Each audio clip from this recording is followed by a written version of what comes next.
Here we go, podcast number 44, January 20th.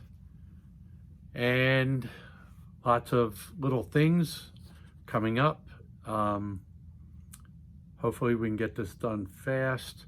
I want to try to do more of these. I don't want a lot of days to sit between because there's other topics I want to talk about and just devote a whole show to that. Probably the biggest thing is that the NCAA Women's Basketball Committee met, and they're going to have a traditional 64-team bracket that will play for the 21 championship, March and April.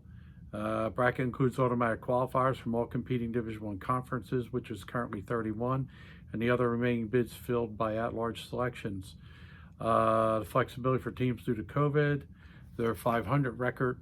What's going to be intriguing is that they're still looking to have the tournament, and the men are already planning their pockets of games in Indianapolis. And if you talk to everybody around in sports, it's like the NCAA has to have the tournament because of the finances. As I said always, the NCAA will never punish its money. Well, that's true. And what was intriguing is that Baylor played the other night and lost the game with the schedule and, just everything going on. And I guess this tells you that the tournament is literally up for grabs if you think about it. And I guess if that happens, as long as you're getting in the tournament, that's what's going to count. But somebody in the media said to Mulkey they thought they would complete the season. Was written on the I think one of the websites said she's Kim Mulkey's comment. Who? Okay, head coach of Baylor. I remember playing for Charlie Domino's back in '79. They won the AAU championship in 1980. Her and Janice Lawrence. They went to Louisiana Tech. So, history for a lot of you 21st century parents that I remember when she played travel ball or AAU ball at the time when that was the only travel ball. And Kim Mulkey said, the answer is this. The season will continue on. It's called the almighty dollar. The NCAA has to have the almighty dollar from the men's tournament. The almighty dollar is more important than the health and welfare of me, the players, and anybody else. That's a quote. And, and they're talking about that, there's a lot of ADs and coaches that know that they're trying to get their media rights paid out, which means that they get paid. So, bravo to Kim Mulkey for saying something, because a lot of people wouldn't say that. And, I've said that repeatedly. Couple other interesting things. NIL, we're going to see a lot of stuff here and there about the Democratic senators talking about NIL and how that case is going to come up and how the NCAA is going to have to figure it out. But from all that, what they're going to talk about is,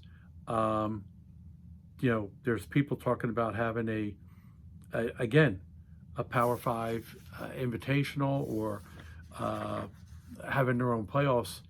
And, they're talking about trying to take the Power 5 or Group of 5 and break away from the NCAA or one another completely. They're saying, oh, we don't really want to do it, but we want control of football. I don't understand. They're practically getting the money already, or they're just trying to limit the group of more money.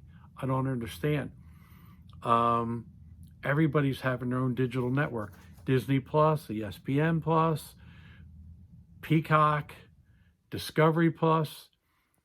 Somebody wrote an article in Sports Business Journal about the future of who's going to be the Netflix of sports. And I saw that and I was like, wow. I was like, okay, that makes sense, because Netflix of sports hasn't arrived, but digital titans are setting the table. Nice article in Sports Business Journal. I happen to copy that one out. We could see that DAZN and Amazon and Flow Sports. Really? I didn't think about those guys, but that's what they're talking about.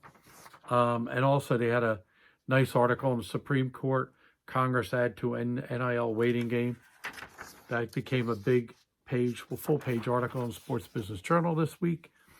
But they're talking about, one guy said the infrastructure for a needed governing body he has is there's already a college football playoff. They have their own board. They said the one guy who's come up with these ideas said, he says, submits that guidelines must be established to allow everyone, including the student athletes, to make money. The schools give scholarships and nothing more.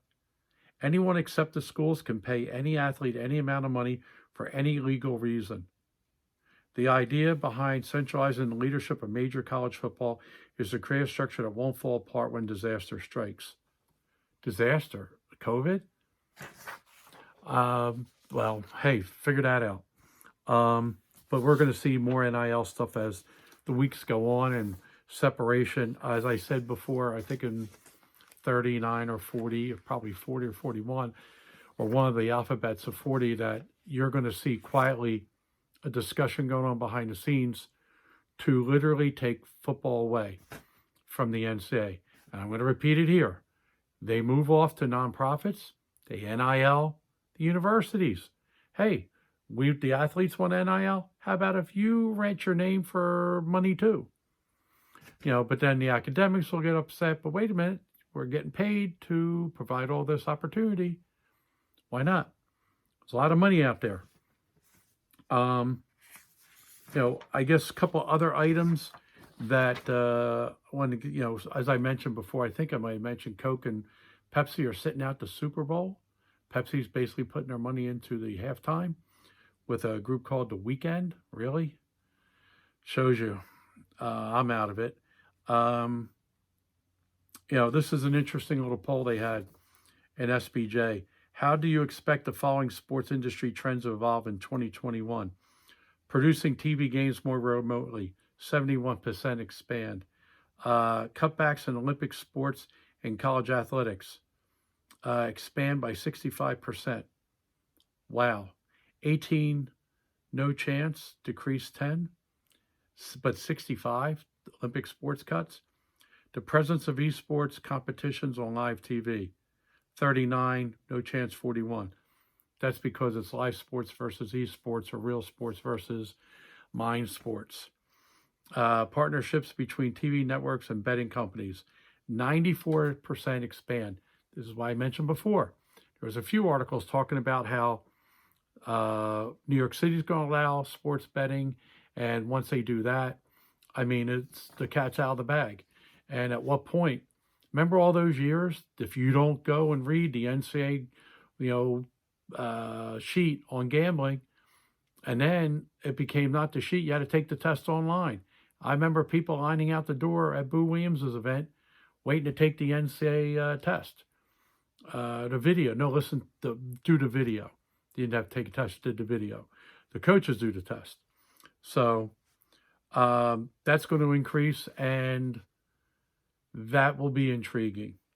If you're in the FBI, you could probably get a job working as a private investigator to make sure gambling's not out there. But is that like marijuana? It's becoming legal. Gambling's legal. Just think all those people in jail for both of those minor, well, I shouldn't say minor, for anything to have to do with any criminality on that, or just how many people went further in their criminality because of those two things. That's an injustice that nobody's talking about. Sports broadcast integration of stats from athlete-worn tech devices, up 74%. I had talks with Lee Klein and a bunch of whole other people when Connexon and a whole bunch of people are trying to, get into this type of digital stuff. And one of the things we talked about was that the players' unions are the ones refusing it because you can actually see, is this person really working hard or playing hard or not?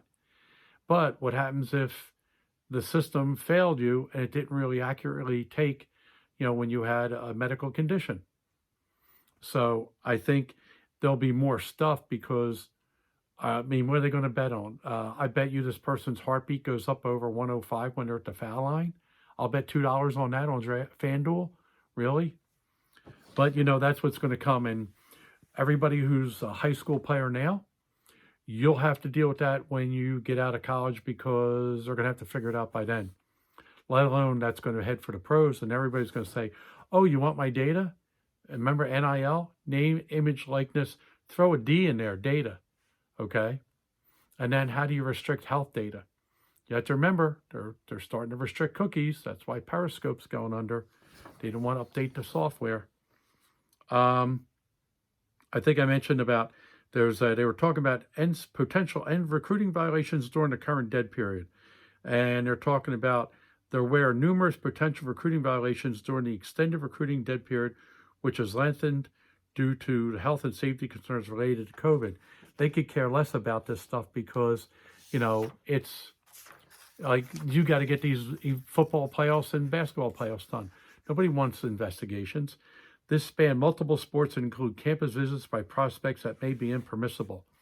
As I said, if you are an athlete and you are looking at a group of schools, call the admissions department, ask for an academic interview, ask for an academic walk through the campus.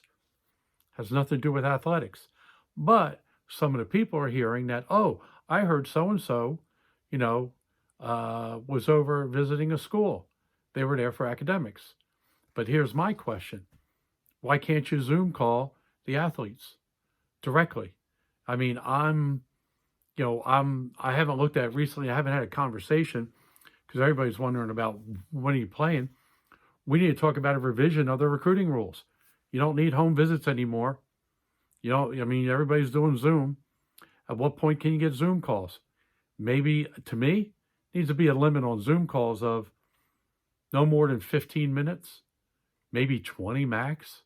You get, once a week, because otherwise people be badgering the coaches. Hey, coach, call me. Here's, I'm bored. I'm crazy. I'm a drama queen. I got nothing better to do, so I'm going to make your life crazy because I want some attention. And don't think that hasn't happened in the past with the phone calls. Zoom's getting to be a big deal, or Facebook Live or whatever, but they're going to have to limit it to a platform that you can actually keep track of. Communication between the athlete and the player has to change. But we cannot overload the college coaches and assistant coaches with 24/7, rules on like, hey, call me at midnight.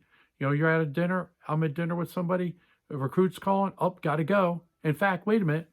I was calling one assistant coach early this evening, and it was like 11 o'clock, and she's at a game, and I'm like, what game? That would give it away.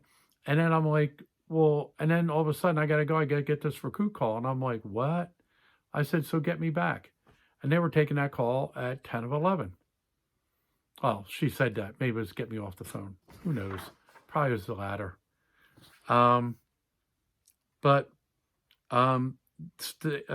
This is the infrastructure. It's just, I don't know how they're going to deal with this. Although outcomes are not always publicized, and enforcement understands the significance of these behaviors, and we're addressing them actively to ensure fairness for schools that are playing by the rules.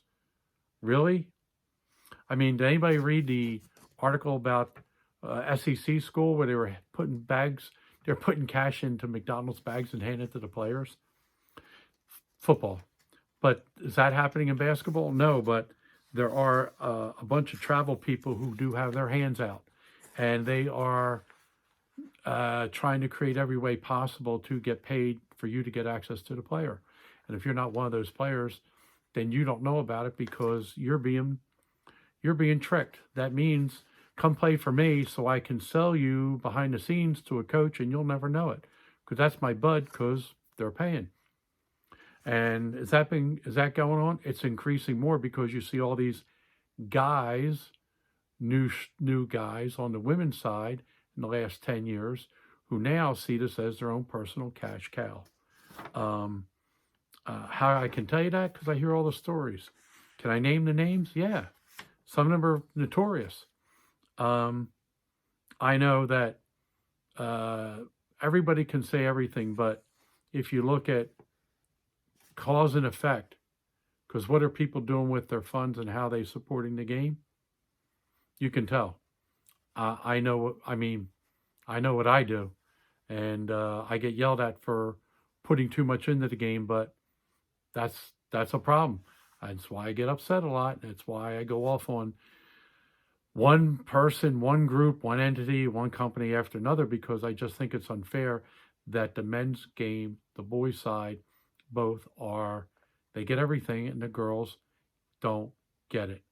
And I'll save some data, and there's some people I sent some data out to tonight who are very prominent, showing that the importance of female basketball is not as important as everybody would like it to be or think. And I think that's sad. I think I mentioned it. Shot Tracker secured $11 million funding Everett's Microsystems and Verizon Ventures. Really? Shot Tracker? I remember seeing the CES in Vegas, which I mentioned was last week, virtual, but I remember it must be like 8-9 years ago. And I saw them. I walked up. I said, "You better get the ball with the chip in it, 9450. You need to get that ball and put that in with your platform, because your platform's horrible. Your graphics is good, your interface is good, but your technology makes no sense." Came back 2 years later, saw this new event, big platform at the CES, and I was like, "Oh my God, this is pretty cool." Big display. Here, they listened to what I said, waited for that company to fail, bought the chip rights, put the chip in the ball, and all of a sudden you got Shot Tracker. Why is that important? Gambling. Seeing where the balls goes. But then you got the technology of home court, which is now optical tracking, and you got Bluetooth or digital tracking.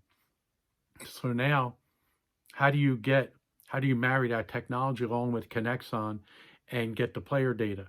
So then the question becomes, it tells you about performance, but it doesn't tell you about teaching. That's what I told the owner. And I said, Shot Tracker is nice, but you don't have the teaching component that I think is important, because it's about motor learning and skill development. And home court is, I think, a better system. But I know they're going to vamp it up, because I talked to the owner 2 years ago at the Junior NBA championships in Florida, and went through that with them. But I guess at the end of the day, with all this gambling coming, digital technology is going to be something important. So all you high school and grade school kids, remember that, because when it comes time for your NIL, you better get the D in there. Okay, last piece. And this makes it a short trip tonight. Two interesting things. The Michigan State women's swim and diving team on Friday filed a class action lawsuit against University Legend in violation of Title IX, asking MSU to reinstate the program. You got women suing. Dartmouth did that. Brown did that. The Illinois men's gymnastics opened the 2021 season with a virtual meet against Northern Illinois, marking the first ever virtual event in NCAA history. Both the Husky Illinois competed in their respective gyms, with the event taking place via live stream. The stream was sent directly to the judges, and teams had to obtain an NCAA waiver to allow this type of an event. So basically, I mean, this is crazy, and it's intriguing. But do you know how many events are now for Olympic sports that have problems? You don't have to go get on a plane, hotel, meals, whatever. You can compete at your school, on your school campus, live stream. And if you don't know, 8K is coming. If you don't have a 4K TV, just get a high definition, but save it. 8K means that, well, upscale 4K, 8K. But you're going to be able to watch, and iPhones are 4K now. So if you want to do an event, you can. This is why are coaches going out and spending money? Oh, the quality is bad in this. It will get better, and you're going to be able to watch it on a 98-inch 8K TV or upscaled 4K TV. Who wants to go to an event? I said this before at the CES, to the people running the Golden State Warriors. They're building their facility. I said, what are you going to do when I want to stay home and do it online like a Zoom type of tailgate with my 198-inch TV. Have you seen some of those? Now it's what, 86, the LG 86 is 1700 at Costco. Really? 86 inches? The 98 one for 4K, the OLEDs, they're like very expensive. Like I said, wait a few years. That's the future. Nobody's leaving the house. COVID showed us that. And you're going to be like, the only thing you're going to miss is like meeting people and going to the tailgate, like the movie Silver Linings Playbook, when everybody, they had a big scene at the Eagles game on in the movie, which made it special, especially if you're from Philly. But what's intriguing is that we haven't seen the last of institutions, minor Olympic sports suing to be relevant. Like I said, you see the poll from SBJ saying there's going to be 65% agreed that there'll be more cutbacks on that. Football pulling away with their money. And if they go, basketball is going too, because it doesn't make sense for them to stick around. But you will see the NCAA and the administrators fight to keep that, because all those administrative jobs in athletics go out the door, because once the money leaves, they're leaving this job for that job. And they're going to be lean and mean, and they're not going to have 50 people at a university with their parking and all their benefits. No. It's going to be lean and mean, because they're going to be counting dollars. Because why? They got paid back to the university. And the university are going to get rid of their athletic department. If you don't believe me, what do you think happened to Vanderbilt, 10, 15 years ago? They got rid of their athletic department and put it under the university. And you can go Google that too. All right. Thanks, everybody. We got a quick one in here. We'll be back in a few days with more stuff. And like I said, we're looking to change the format here since it's now on YouTube. If you get a chance, subscribe at the bottom, hit the bell, because then you'll know when this comes up. And because it's going to come up at different times when I can get it done, because it takes a little bit to process. That's why it's not immediate. In the near future, we'll probably do more immediate things. So it's going to be doing when you can. All right. Thanks, everybody.